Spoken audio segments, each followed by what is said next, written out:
Oh shit. Alright, hey, what's up guys? Back at it again. Didn't see y'all there. As you can tell, I'm rolling. We're gonna do another reaction. I'm still in the same outfit. So I hope you guys enjoyed the last one. That was SOBOD. But today we're gonna do something a little different. We are going to react to the most feared Philly Kingpin. We're going to be watching a documentary type video from Insider Hotspot that talks about AR-AB, and we're going to react to it live. I have not seen this, and if I'm being honest with you, I actually don't even know what's up with AR-AB. He is a legend though in like South Jersey and Philly, and even gets mad respect out of New York. So he's an East Coast legend for being both a rapper as well as a trapper. So like, he wasn't capping in any of his raps. Homie probably has shot at ops, done big transactions, maybe working directly with one of the cartels, either in Mexico or something like that. Like, he was supposed to be a big fucking deal, one of these BMF Meech type figures, but only in his, you know, in Philly, in South Jersey, in the tri-state and like that Pennsylvania area, right? Maybe all the way down into Baltimore. He probably had some connects, but really thrived on that East Coast, you know, 95 South probably. He had a lot of transactions. Alright, anyway, we're gonna get right into it. So this is a video by Insider Hotspot. At the end, I'll shout them out as usual, but I hope you like it, and I'm gonna let you know what I think. We're gonna react together and watch this. We're gonna learn about it. AR-AB, this is some gangster shit. Or maybe it's not. Maybe he turned snitch. I don't fucking know. Let's find out, bro. Yo, y'all already know what it is, man. This is King Ab, King Kong, Top Goon, you hear me? Not the king of Philly, I'm the king of everything, man. I ain't the king of Philly, I'm the king of everywhere. I'm independent for real. I'm independent. I signed myself. I don't have no boss. Homie's independent. I've never had a boss in my life. Wait, whoa! You guys see the stacks right there? Holy shit. Flashing mad cash, like hella casual. I signed myself. I don't have no boss. Look at that. Holy shit. That looks like, I don't know, like 300,000. If it's all 20s, if it's 100, that could be almost like $1 million if that's all 100. I've never had a boss in my life. King Ab, OBH, this is wild. $500,000, man. Oh, I was close. $500,000. $500,000. You count it. 5 times in my Damn, that one look infected. eyes, my hand. Put that away, bro. Get some ointment. I mean, my legs, my back and my foot. But this time it was mostly my stomach and my legs. They from the hood, but I am the hood. You see, it's about 20 savages out there. I'll run all of them. On everything I love. You come up on us, man, you're not gonna make it. Niggas gonna blow your shit clean off, man. You know what I mean? I established protocol amongst monsters. That's what I said in my rap. I established protocol amongst monsters. I made people that's real dangerous and they homicidal maniacs. I made them follow protocol under my flag. What up, gang? Back with the real. You know what's the deal. Today, man, we're taking it down to North Philly, where one of the biggest savages to ever grace the rap game is from. The King Kong of the streets. The man that struck fear in his ops and organized killers from every end of the hood. The hood legend, AR-AB. His rise was a story that had hip-hop hanging by every gangster tale he told and lived. Guns, money, hits. AR-AB was the real deal. But that cost him everything when the feds put him behind a cell for 45 years. How did it get to that? What got him loved, hated, shot? So, homie caught a 45-year bid? Did I hear that correctly? Chat and other people who watched the video, let me know if I just missed something important. I was kind of spacing out there, but I heard that he eventually catches a 45-year bid. I think I heard that correctly. But yeah, he was probably running Philly. I feel like they haven't even really started to get into it yet, so we'll bring it back to like hanging by every gangster tale he told and lived. Guns, money, hits. AR-AB was the real deal. But that cost him everything when the feds put him behind a cell for 45 years. How did it get to that? What got him loved, hated, shot, and locked up? We're gonna chop it up and break it down. This is gonna be the realest video yet. Abdul West. Hey boss, so I know you're looking to move your employees like me. Fucking A, sorry How am I supposed guys. to bring this thing with me? That's whack, boys. AKA AR Ab, is from one of the most dangerous parts of Philadelphia, North Philly. His story is so deep that it would take hours to break it all down, so I'd be focusing on main parts of his life and the indictment that got him locked. If you'd like me to focus on a specific part of his life, let me know in the comments and I got you. Nah, we're good. So even though he became a bully in the streets, his upbringing was a pretty good one based on his description. Ab stated that he grew up with both parents, religious, with rules, curfew, discipline, the whole nine. People would think I grew up like in a crazy house. I grew up with both parents, religious, and just ate dinner, breakfast, lunch, dinner at the table, curfew. That's wild. So homie came from a good like Christian black family type background, like the church going folks. Like, you know, those like old fashioned like folk, like they are not what you think of when you think hood. You know what I'm trying to say to you? Like these are educated, you know, well, they're just hardworking, educated, adapting individuals. So they're overcoming all sorts of things like systemic racism, circumstances, you know, prejudice in the workplace, all these things. Basically, his parents were able to overcome that and try to give him some sort of stability. And he had both parents. A lot of people in the hood don't have both a matriarch and a patriarch. Like, most kids, I would say, that turn to this type of lifestyle did not have one or the other. They were in some sort of a single family home. And or maybe they didn't have parents at all. They were growing up with grandma and grandpa. Anyway, we're going to keep it going. I don't know why I got sidetracked. It's just, I guess I did think that he kind of came from like the typical broken home situation. So that does surprise me. Discipline. But the life of the streets was conflicting with what was taught inside their home. All that. It's just that like once I turned like 15, 16, it's hard to really raise a family like that when you still allow them to go outside. So, man, religion, we pray, study, we read books together, everything in my house. But you will never know that when I go outside. I'm going outside to the chaos. Around the age of 16, when he got his diploma and became a licensed plumber, Ab was growing tired of the law under his parents and wanted to be free to do whatever. So he graduated and then got a trade school certificate as a plumber. And plumbers make good money, like at least in New York, right? Like, yo, if you're good at that shit, wet works pays well, dog. Like his friends outside, and left home. Man, all my friends do what they want to do. I wanted to do that, man. Like, I got to come here and pray. I got to go to bed this time. My friends doing anything they want to, man.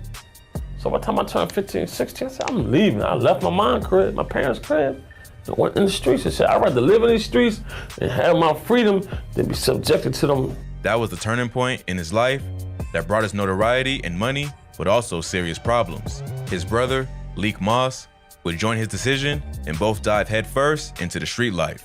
Just still teenagers, they would be put in and out of the system for criminal activities, but they soon escalated to gunplay and bloodshed. I left and my brother left right behind me. I mean, we were just out in the streets. It's going crazy. My brother got locked up. So he finally leaves home at around that time. For a couple years. This is a really in-depth one, guys. I don't know. This is kind of a slow build. Come home. We can make it through. Now we evolved into the We'll make it through. Their names were hot on the block and constantly in the papers, with his brother placed on the city's most wanted list. Ab had his crew, and his brother had his, taking over their own ends of Philly. Ab wasn't any joke in the streets. Before even stepping into rapping, he was making bank, dealing and pushing in the streets after being put on by his 13-year-old little cousin. Like if I was born Oh shit, he got put on by a younger cousin. Like he put me on this goon shit, like. He had the connections, the family ties, and his code of ethics and savage mentality was natural-born talents of a leader for hood dudes. This saw the rise of his movement, locking blocks and expanding his territory, becoming the king in the streets. Like, we got Allegheny, we got Area, we got 18th Street, we got like from the 20th Street all the way to Broad Street. It's an epidemic. I want to start branching off on the other side. We might take a block on the other side of Broad Street. I might work out there. Establishing his movement, OBH, which held the meanings Original Brotherhood and Original Block Hustlers, Ab started dabbling in the music while heavily in the trap, but his street ties was sinking him deeper and deeper in the fierceness and temptations. He would fully inherit the block and become the main man in charge, supplying the product and organizing foot soldiers when the plug lost his father and brother to the streets and was ready to retire. With Ab being the middleman and respected OG, the business was placed in his hands and he ran it all the way up. At the age of 18, while his pops was locked away in prison, AR Ab was already paying his mom's bills, got his own 2-bedroom house, and multiple whips, living the nice life. You know what I mean? I was paying my mom bills at 17, 18. You know what I'm saying? I had my own crib. I had like 5 cars at 19. I mean, it wasn't the best cars, but it was good cars at 19. And you know what I'm saying? I had a 2-bedroom house. I had my girl and... But that hood fame was corrupted by a savage mentality. Ab was the guy doing it and orchestrating it all. Around him was all killers and was ready to go and murk your entire family by the drop of his word. We're gonna punish you severely. You feel what I'm saying? It's severely. When you talking about we gonna catch him, when we see him, no, we're going to your shit later on and wet everything you got love up, man. And that's how we carrying it, man. This is a serious thing we got. This is a serious thing I got going on, man. He was that big a deal in the streets. At the time, Cassidy was the buzzing star out of Philly and recognized his talent on the mic. Yo, Cassidy, that was a time and place, right? I'ma go to your hotel. Girl, you could. It was him and R. Kelly had that song. Girl, I'm at the hotel, motel, Holiday Inn, right? And then he had all that gangster shit, right? I think, was he one? Here comes the 1 to the 2 to the 4. Everybody drunk out on the dance floor. I'm not sure if that was him or not, but I know that Cassidy had some hits, bro. And he also was always on those like flame. No, not flavor DVDs. That's Meek Mill. But like, what was the beef DVDs, smack DVDs? You know, like. Remember when Reed Dollars and stuff like that would rap and stuff and battle each other? Meek would be there. Other like Philly rappers, some Jersey rappers you would see there come down from Camden just to be in the videos. Shit was crazy, man. I remember when YouTube first popped up. That's the type of shit I would watch on YouTube, no cap. Even though I'm a white kid in like middle school, end of middle school, maybe early high school, YouTube just popped. And I'm like, oh shit, this is so cool.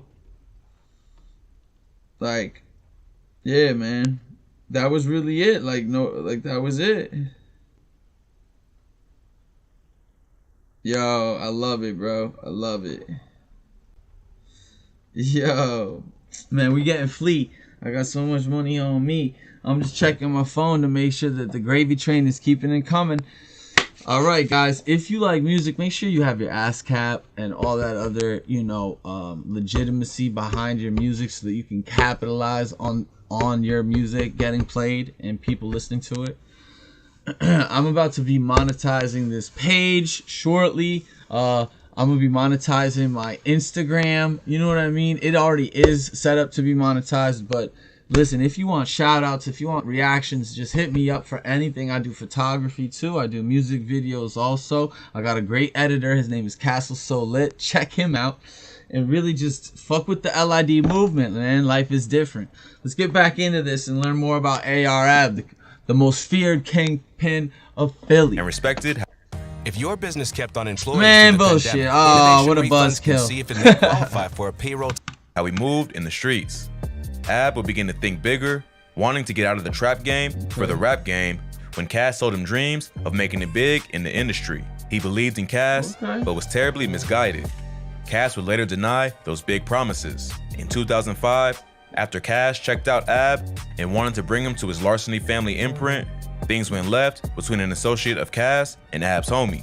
Cass said he tried to defuse the situation by handing out guns so everyone felt safe. I don't know why he would think that, but that's what he did, and it obviously backfired and turned into a shootout where one person, Desmond Hawkins, lost his life.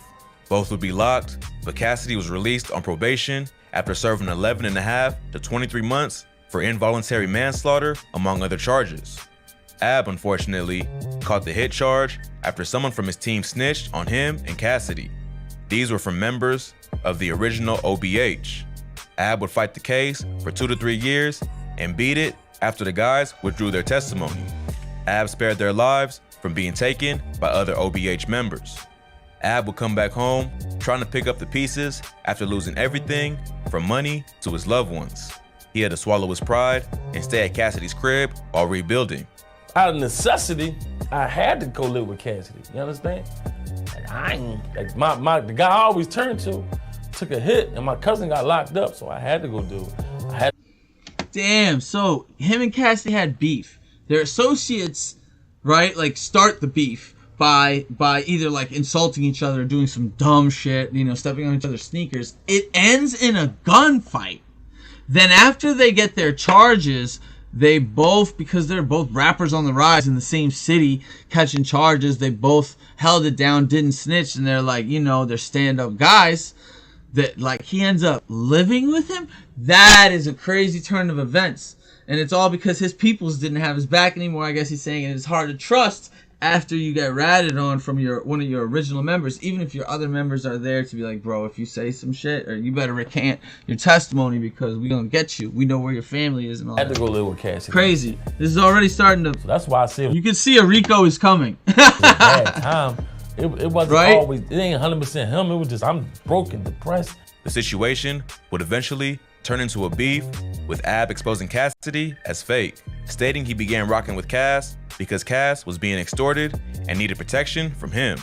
Ab told the alleged truth of how Cass dropped the ball with the hit that happened earlier. Cassidy started being my friend because he was scared of him. And he knew what I was doing down my way.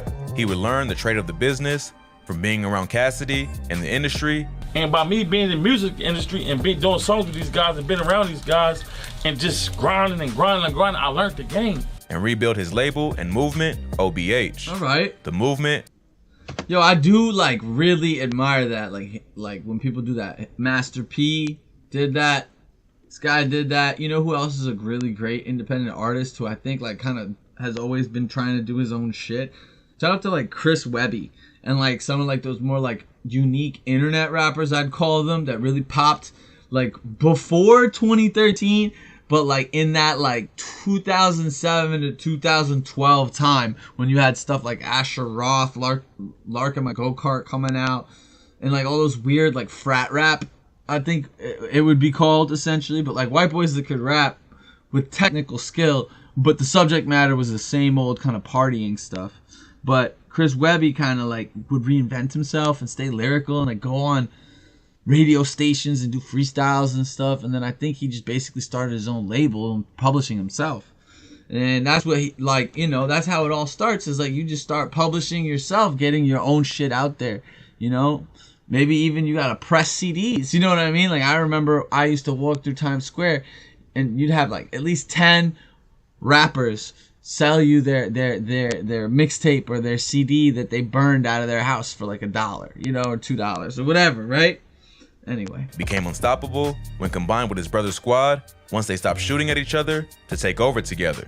He's my brother, so you imagine the stronghold we had on our neighborhood. It's our hood. Like, we ran that hood, so it was like, he was scared of us, you know what I'm saying? Mm-hmm. Me and my brother, we was like, you know, he got his squad, like I said, I got my squad. But even with his status and cred back and better than ever, his reckless actions came full circle. It was like, So you've been shot 13 times. yeah.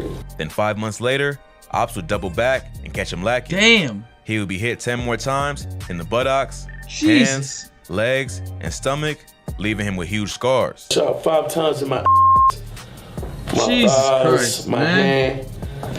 I got bullet holes in my knees. I mean, Yo, my legs. he really been shot Back on my up. foot. He's like a Ab fucking faced the action hero. consequences of his Look lifestyle. at that. In a later interview, That's he wild. casually spoke on a situation like it was an everyday occurrence, stating he had a bag on his That's head terrifying. and could be from shooting up dudes or from the That's bricks terrifying, he robbed bro. off someone recently.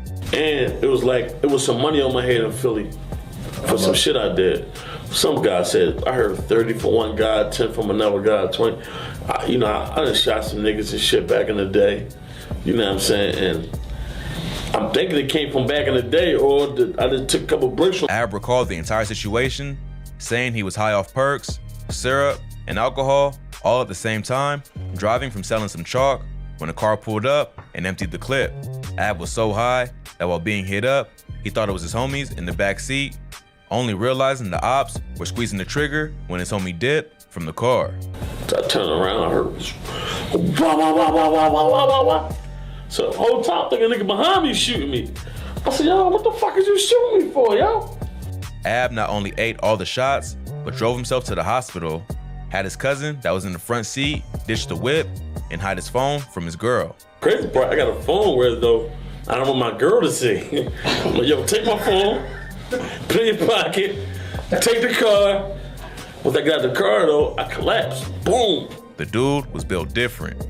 Who would have thought that attempt on his life would change his life for the worse and the better? While on a hospital bed, Swiss Beats hit his line to do a song when he got home, and they followed through on working together. And I was in the hospital, and Swiss heard about it, and Swiss reached out to me. And this shit was unexpected, you know what I'm saying? So Swiss reached out to me in the hospital bed, and he was like, yo, A lot of people don't know this, but if you have the YouTube app on your phone, you could be using it to make up to... I gotta get you out of there, man. Like, I gotta get you out of Philly. That opened up bigger avenues, getting a call from Birdman to be signed to Cash Money. Ab was doing the negotiations to sign. Have you physically signed? Working everything out right now. We're in negotiation. But at the same time, other dudes getting contracts as well started talking about how trash the contract was. Ab and OBH wasn't feeling the energy and remained independent. Gave a lot of couple rappers out here in New York some contracts, they ain't like it. You know what I'm saying? And I just felt like, man, I ain't really wanna, I got a lot of respect for Birdman, and I still call him for advice. That's my OG, but it's better for me to go independent. Ab would get locked after turning himself in for a trafficking charge involving coke in 2013. He would be granted parole in November 2014 after serving 18. 2013, he's trafficking coke. I feel like by 2013, I hadn't even been listening to his music anymore. You know what I mean? Like when did he pop? Doesn't he really kind of only have like 4 songs that are like nationally famous? Like they haven't really gone into his music and how the music correlates with this criminal timeline. They're only talking about his criminal timeline and him developing like businesses, like the business end of the music stuff. They're not talking about what songs getting released. Why did, shit, 1 second. Fucking, why did that DJ, right? Oh my God, why can't I think of his fucking name? They just talked about him. Anyway, why did that Swiss Beats, right? Why did Swiss Beats approach him if he's not dropping fire tracks, right? Like Swiss Beats hits him up while he's in the hospital bed. Why? Probably because he wants to get some of this, like stuff, this music recorded before the dude passes, and he wants to work with him and all stuff like that. He thinks that they can make a banger, you know what I mean? Like that's usually what's on a DJ's mind or a producer's mind, is we can make some music, we can make some money with your sound because you're buzzing or whatever. So obviously there's personal relationships too that exist, but bro, I don't think Swiss Beats would just approach someone random just to, you know what I mean? Like, anyway, I wish they would talk more about his music because this is very interesting, and they brought us all the way to 2013. And I didn't even know that homie was active like that. Like into 2013, I'm in college at that point. I'm a young man, partying, living it up, and starting to dip and dabble into the streets as well. You know what I mean? Like that's really, the 20s is when I was in the streets. From 20 to 28, I was in the streets or whatever, right? And not in the streets or like, you know what I mean? But I was, people, I was doing whoop-de-whoop and adi-ah, right? All that shit. Shout out to LID, my fam. Shout out to everybody. I'm cool with the looks. I'm cool with the bloodies. But dig it. Like, I'm no Kingpin and shit like that. This guy he's running like what's supposed to be like a cocaine trafficking ring. You know what I mean? And she's got the music stuff going on. He's got his independent label. I just wish this guy who's doing the video would just kind of blend like the stories together to create an overall picture. 18 months and enrolling in a boot camp program. Ab turned his focus fully into music, and OBH signing 4 new Savages as a new brand and movement. His right-hand man, Dark Low, his homie since elementary, No Breaks Brass, his street brother, Skinny Me, who Ab met through Skinny's brother, B.I. in prison. And listen, y'all know who he is. This is my little brother, Skinny Notorious. Me. The notorious Skinny Me. That boy about 130 pounds of horror. And the newest signee from Ohio, Lil Johnny, who abs. Yo, little Johnny's got a motherfucking 9mm carbon that's just like mine, but with all those dope ass attachments. Look at that attachment. He got a drum. He got a drum. I fuck with homie, yo. Look at this white devil. Like, bro. I fuck with him. Bro, he like me, bro. Me and homie cut from the same club. Look at this. But I'm not as clown. This is my little brother, Skinny Notorious. Me. The notorious Skinny Me. That boy about 130 pounds of horror. And the newest signee from Ohio, Lil Johnny, who Ab says has a deadly combination of toting the Mac 11 and worshiping the devil. Ab and OBH was on the rise and stacking piles of cash. He would soon get into it further with Cassidy. I didn't need to say, my friends is mad that I started hanging with him when I came home. Why is mad? Because he did a lot of things to me. And now, Meek Mill, which turned bloody with lives lost in the streets before Ab and Meek got on the call and squashed it. The feds were watching his every move, every interview, talking on his organization, and street dealings waiting to send him away. In October 2018, they made their move, snatching up Ab and 8 affiliates of OBH. Ab was indicted on federal charges, accused of heading a distribution ring with bases of operation in Philadelphia and supplies coming from Los Angeles. Authority had piles of alleged evidence that Ab was the leader of the operation, from busts that seized paraphernalia and cash from his alleged bases of operation. OBH was also credited with 2 killings based on their investigation, but they caught a lucky break, not being prosecuted due to reasons unknown. Ab was facing a mandatory minimum of 15 years behind bars. Things were going from bad to worse. In December 2020, Ab's brother, Leek Moss, did an interview stating a mentally ill inmate cut Ab on his head when on the phone, and his wound was infected, leaving his body swollen, black, unable to move, and deteriorating without any medical intervention. As if that wasn't enough on his plate, on April 15th, 2021, a federal judge sentenced AR Ab to 45 years in prison for the 2019 conviction of turning the record label he founded, Original Block Hustlers, OBH, into a large-scale North Philadelphia trafficking organization. Yo, that's fucked up. That's not even a RICO charge. That's just like a judge like being overly, you know what I mean? Like a judge going out of their way to make to basically make headlines. Which was implicated in at least one hit. The case was extensive, including videos and lyrics that incriminated the rapper. Just let me know if you like a separate video going through it in detail. We were witnessing the downfall of OBH. That's what I'm talking about. Ab was gone. Dark Low was facing 9 years for informant intimidation linked to Ab's arrest. Skinny Me also was facing time. It all fell apart. Hopefully, Ab gets the help he needs behind bars, and his God gives him strength to hang on and change his life around while appealing his sentence. Yo, that shit's you can a reach wrap, out yo. or assist through his address posted on his IG. Yo, I'm gonna write homie no cap. Where's my fucking phone? Yo, I'm gonna take a picture of that, bro. We writing homie. That's dope. But on the flip side of that, nah, he ain't coming home unless he wins an appeal. And he should win an appeal because it's not a RICO charge. That judge just went out of their way to be like, yo, fuck this one guy. He's like, I need to make sure that everybody knows that if you fuck with me or you fuck around in this county, like, you know, we're giving away football numbers. You know, like you're not coming home. Shit, that sucks, man. Yo, keep your head up, bro. Keep your head up. Shout out to AR Ab, bro. Keep your head up. And honestly, this guy's video wasn't bad at all. Insider Hotspot. I subscribed and I clicked like. But I'm honestly gonna, like, maybe I might not say subscribe simply because, bro, I do think you could have blended it more with where his career was at the times of these, like, big things happening. Like, there were moments where I was not bored, but just like, all right, yo, he could have splashed this up by telling us, like, what record had just come out or whatever and what was popping at the time and playing the music in the background, right? You know what I mean? Or something. Like, I don't think AR Ab would strike him for copyrights in the sense that, you know, I don't know, whoever owns his music might. But, like, anyway. Let me know what you guys thought about the video. I hope you enjoyed reacting with me. You know it's JFlood201, and I'm going to catch you in the next one. Because over here, we got to be true and let you know if it's doo-doo or not. Alright? But I'm going to be honest, this documentary was popping. Go check it out and check out Insider Hotspot's page. He's got a lot of other stuff that's like this. And we're going to keep reacting to similar videos if you like this gangster shit.